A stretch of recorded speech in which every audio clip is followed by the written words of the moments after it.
Oke ya, saya masih mengkaitkan dan menjelaskan kronologi kejadian persekusi dan penculikan yang dilakukan oleh Bribka Bambang Permadi, yaitu sekira pada bulan September tahun 2011. Saudari IWW ini sepulang dari rumahnya di Magelang ya, dari rumah mertua. Kebetulan hari raya itu saya tidak ikut hadir atau ikut pulang ke Magelang karena ada satu dan lain hal, dan komunikasi dengan saudari IWW ini sudah putus kontak. Sedangkan rekayasa utang-utang itu sudah sedemikian besar dan rekapitulasi utangnya sudah sangat membahayakan bagi perekonomian. Sedangkan gaya hidup dan sosialita Saudari Indah Wayu Widiawati ini sudah parah, sehingga kami tentu saja tidak bisa menolong lagi dalam hal perekonomian. Apa yang kami lakukan terhadap Indah Wayu Widiawati ini berniat baik, di mana dia dari sana itu hanya SMK, dan itu perlu persamaan untuk SMA. Lalu kami mengkuliahkan dan di D2 maupun S1 di Pati, di Universitas Terbuka, dan mencarikan tempat yaitu untuk wiyata bakti ya, atau mengabdi di SD di Pogading, di Gunung Pantih, dan beberapa tempat di MI dan SMP PGRI. Harapan kami Saudari IWW membantu perekonomian keluarga untuk timbal balik. Kami memodali, kami mengangkat, mensponsori dan mensupport.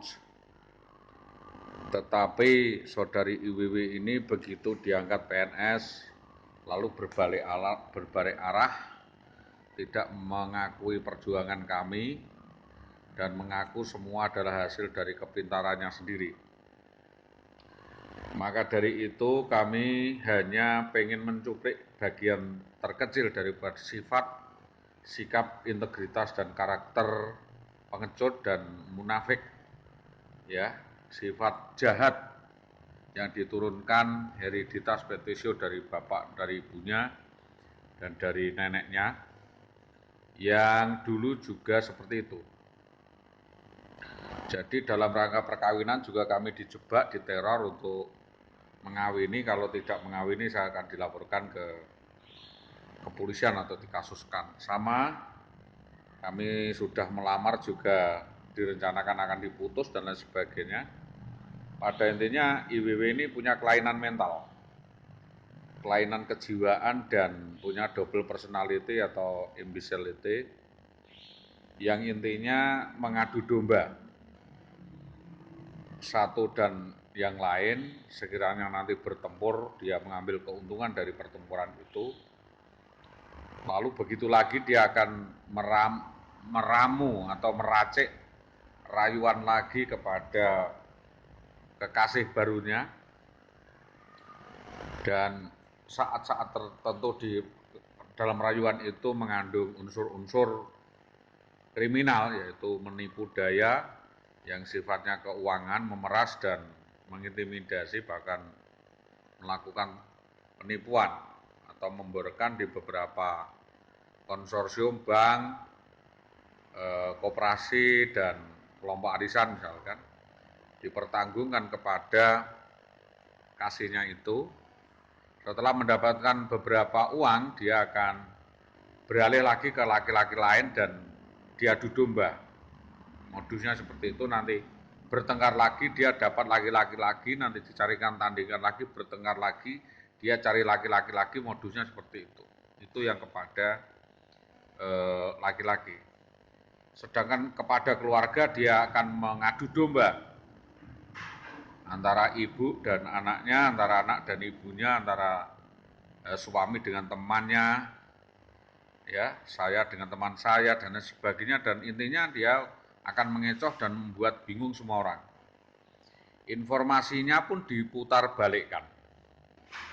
Jadi saya sudah tahu karakter pengecut dan penipu yang dilakukan oleh Indah, tapi selama itu kami tutup-tutupi karena masih status dalam perkawinan. Maka dari itu saya bongkar semua di sini untuk diketahui oleh masyarakat luas bahwa saudari Indah Wahyu Widiawati ini yang justru memiliki gangguan kejiwaan. Ya, punya penyakit kleptomania, suka mencuri, menipu, memalsukan tanda tangan dan memalsukan surat, menipu daya, melakukan permufakatan jahat, bahkan tak segan-segan melakukan pembunuhan dengan cara meracun, meramu sesuatu untuk dimasukkan ke dalam resep makanan maupun minuman. Jadi selama ini kami menderita dada sesak dan kena ginjal dan komplikasi kemungkinan besar karena racun yang diramu dan dimasukkan ke dalam minuman maupun makanan yang diberikan oleh IWW. Terbukti hubungan-hubungan dekat dengan saudari IWW ini kena keracunan seperti Pak Subagi. Lalu langsung keracunan, Pak Suwawi juga sempat sakit-sakitan, Sodik. Terus waktu dekat dengan Pak Hartono, Pak Dono juga meninggal dunia. Jadi saya ingin kepolisian mendalami aksi teror dan kejahatan yang dilakukan oleh Indah Wahyu Widiawati terkait dengan upaya pembunuhan. Jadi setelah dia menguasai aset korban, setelah dia merampas dan menggelapkan, mencuri, dia akan melarikan diri dan istilahnya menyembunyikan hasil kejahatannya dan menutup dengan cara menghabisi nyawa pelaku. Dan itu betul-betul dilakukan secara terencana, konspiratif. Saya tidak menduga saat keluar dari rumah itu kita mau makan malam, tidak ada itikat akan bertengkar, tidak ada. Cuma begitu keluar dari rumah perasaan saya kok agak asing gitu, agak janggal. Rasanya mau ditipu daya. Jadi keluar dari rumah itu dia yang mengajak. Dan anak saya tidak boleh ditinggal, tetapi dia yang mau berangkat sendiri. Dan dari Karangkonang itu saya sudah ditututi ya, sudah diikuti oleh orang tidak dikenal. Terus sampai di Winong juga dikuntit. Dan saudari Indah ini tidak pernah berhenti menuntut daripada HP kronologisnya. Maunya makan nasi goreng di Winong gitu, tapi dia mengajak digabus. Setelah digabus, dia duduk lagi di depan kantor Polsek Gabus itu, ya. Lalu setelah dari kantor Gabus itu dia mengajak ke barat, mau makan lele di Karaban gitu katanya. Dan yang disebut-sebut selalu nama oknum polisi itu, walaupun tidak disebut, dia senengi sama polisi dan ditimang-timang oleh Pak Jayus gitu katanya, itu akan dikawin gendak sama Pak Jayus dan seorang oknum DPR atas nama AST. Intinya dia paling cantik di Pati dan akan menjadi timang-timangan atau boneka piala berhadiah dari pejabat-pejabat. Jadi jauh hari dia sudah melakukan perselingkuhan masif dan hubungan tidak sehat atau bawah tangan, kumpul kebo dengan banyak laki-laki, intinya di situ. Dia melayani banyak laki-laki. Salome satu lubang rame-rame, dan itu dibuktikan menurut keterangan masyarakat di Winong, Gabus maupun di Pati Selatan, terutama di Tambak Romo, bahwa indikasi kelakuan buruk itu tertangkap oleh cerita-cerita. Kalau kamera ya tidak mungkin. Keterangan Dulwarok itu dia memiliki hubungan dengan Marsono apa Karsono gitu, oknum polisi Marsono, dan sedang berhubungan busuk di gubuk atau di tengah-tengah sawah yang ditanduri telo gitu, keterangan orang ngerang, dan banyak sekali kisah cerita bahwa Saudari Indah memperdagangkan dirinya untuk dihargai secara keuangan oleh rekan sejawat, teman, hidung belang maupun pejabat atasan. Dan perselingkuhan itu berjalan masif berdasarkan keterangan-keterangan dari teman-temannya seperti Bapak siapa itu ya, Jaswadi, Pak Sudiatna, dan Pak Sudi ya, dan yang lainnya mengatakan bahwa Saudari Indah ini punya perilaku serong atau perilaku tidak terpuji di dalam hal melakukan perbuatan asusila. Dan asusila itu dilakukan juga di luar jam-jam sekolah, di hotel maupun di sekolahan itu sendiri di luar jam, dengan kepala-kepala sekolahnya. Yang terindikasi adalah Sunarto, Dahlan Istanto, dan Sudarmadi. Jelas, itu sangat jelas. Cara memandangnya orang itu tidak jenis. Analisa dugaan saya sangat kuat karena memang Saudari Indah ini istilahnya itu punya penyakit pedofilia. Ya, pedofili. Dia suka dijinai oleh orang lain tanpa ada hubungan pernikahan. Dari itu kami meminta agar supaya kasus ini dikembangkan dan Saudara Indah Wahyu Widiawati untuk dapat segera ditetapkan sebagai tersangka dalam berbagai kasus, terutama adalah kasus perselingkuhan masif dan penipuan, pencurian, penggelapan aset orang lain, dan TPPU tindak pidana pencucian uang.